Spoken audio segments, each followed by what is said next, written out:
Coach Vermeil, thank you so much for giving me some time, your busy schedule. I appreciate it. Yeah, it's always fun to talk football. Yeah. So, Coach, how's life been treating you after retirement? Good. I live in Pennsylvania. I have a large piece of ground that we bought a long time ago, and I really enjoy it. And, I've been in the wine business as a hobby, and friends of mine turned my hobby into a full-fledged business, and that's why we're here in Fresno right now with Michael Savier. I'm an old friend of his dad, Frank Savier, and so we had a lot of fun. We had an event last night. About 50 people came here and drank 5 different varieties of Vermeil wines, and that keeps me a little busy, and I stay involved with friends in football and players. Now my problem is I'm so old, some of my players are passing away, so that is sad. Yeah, so let's talk about the NFL. So do you still keep up with that? Oh yeah, I follow it through I still have some friends coaching that I know well. Some of them work for me and that are coaching as assistants on other staffs. I'm a little closer to a few of the young head coaches that I've gotten to know. So it's fun. It creates a deeper interest on Sunday when I watch all the games. Of course. So, since you do still keep up with the NFL, what have you thought about the NFL season so far? Well, what I'm really impressed with is the quality of the wide receiver in the league today. It's unbelievable. I was a head coach for 15, assistant for 4, so that's 19 years in the NFL. And I've had 2 Hall of Fame wide receivers, and a third one will probably go in this year in Torrey Holt. But the way they catch the ball today, in the old days you didn't throw a ball to a covered wide receiver. Now you throw it and expect them to catch it anyway. And then they catch the ball that no one used to catch. So they make the quarterbacks better, and they give the quarterbacks more options to throw the ball. And the sophistication of the passing game is far ahead of what it was, even with my great offensive team with the Rams in the World Championship team. They just keep doing more. It's amazing. Yeah, so let's talk about the Rams. So obviously Kurt Warner has a biopic coming out actually on Christmas Day. It's called The American Underdog, I believe. Right. Let's just talk about that team, what you went through, Trent Green tearing his ACL against the Chargers in the preseason, and then in goes Kurt Warner. Yeah, well, I've already seen the movie twice. Look, I hosted in Philadelphia. I'm going to Canton, Ohio on December 15th or 16th to host another viewing of it. They call it a screening for selected invited fans and people, and it's very well done, very well done. As you said, it'll come out at Christmas Day.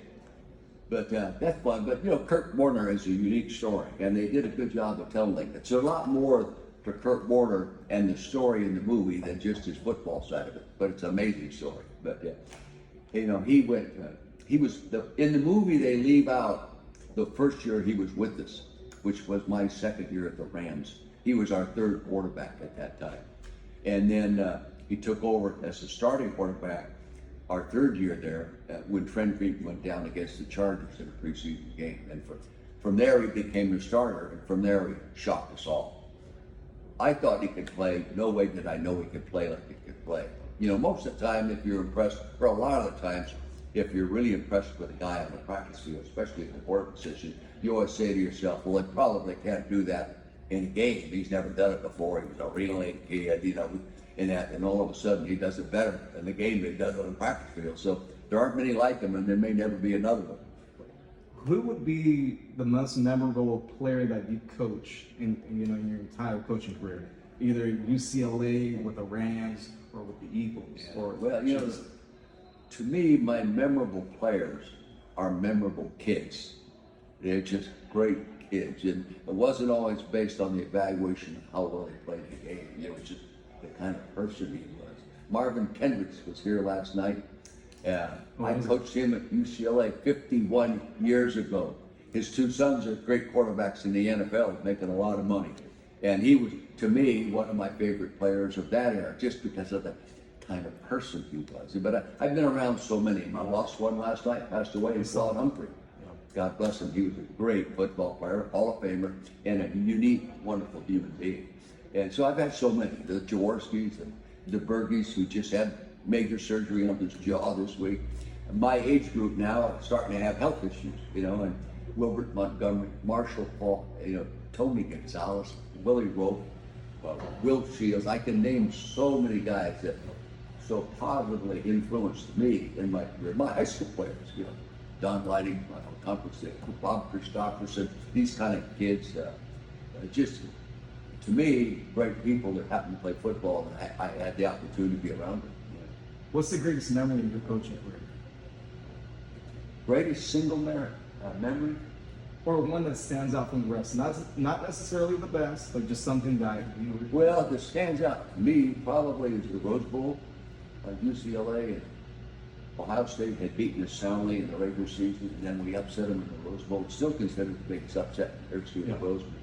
In that game, you know, at that time, at my age, I was my head coach, I was my offensive coordinator, I coached the quarterback. You did it all, and you were so deeply involved. I'll never forget that day, and consider that one of my greatest thrills. The next game comes to, I love the challenge games.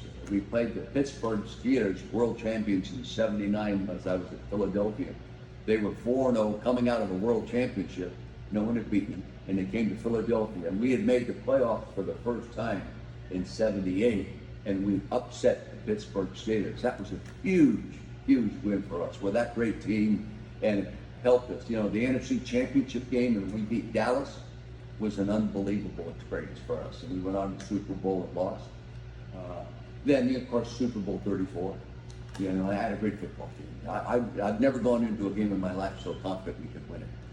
And it was a great football team. Mike Martz ran the offense and did a spectacular job that year. And without him, we probably don't go. Jim Hanford was on that staff. Al Saunders, Will Montgomery was coaching for me. John Ramsdale. The defensive staff, led by Peter Junta and John Cronin, did a great job. Nobody gave our defensive team much credit. But, you know, the last two games, we didn't score many points. Against the NFC Yeah. championship game against the 10 great Buccaneers. Back then here, we were fortunate to win, but our defense won, not our offense. And we go to the Super Bowl, and our defense had to make the final play to win the game.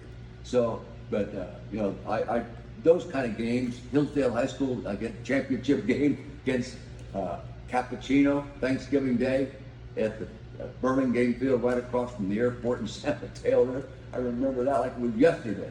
So I have so many wonderful memories that are fun to think about, and it keeps you motivated.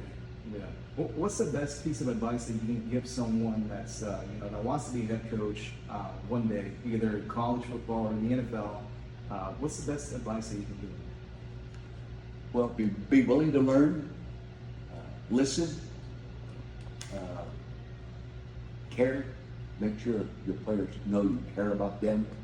Put their thoughts and their health and welfare in front of how well they play, and then teach them to play better within as you try to help them become better men. You know, I think the whole thing is which I learned from John Wooden, which is the best coaches don't win games. The best coaches are the people that make the best people out of the people they have and do the best job of making them the best they could be. They're the best coaches. And I tried to do that and surround myself with people that could help me be a better coach and help me produce better results. It wasn't always about me. Yeah. It was about the organization and bringing people together. Yeah, it was fun.